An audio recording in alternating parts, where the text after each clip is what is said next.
Liria duket e largët për ish-presidentin Meta, edhe një vit pas izolimit të tij.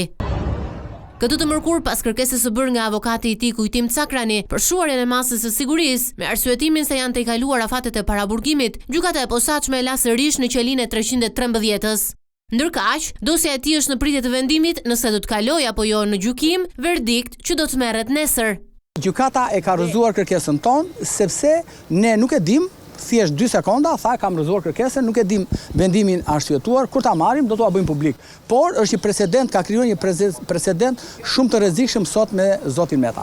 Afati 1 vjeçar është ezauruar dje teknikalitetet që mund të gjejë gjykata për të justifikuar vendimarrjen e saj që zoti Meta duhet të qëndrojë para burgim, janë teknikalitete që nuk kanë asnjë vlerë. Ne kemi bërë kërkesë prokurorisë për revokimin e masave të sigurimit të nisur edhe nga presidenti Berisha.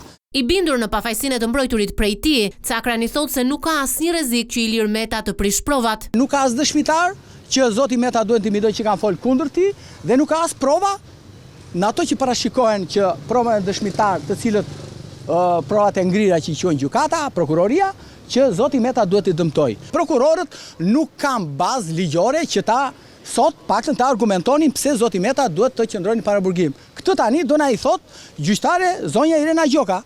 Spak zgjati hetimet për ish-presidentin e vendit dhe ish-bashkëshorten e tij Monika Kryemadi deri në tetor të këtij viti.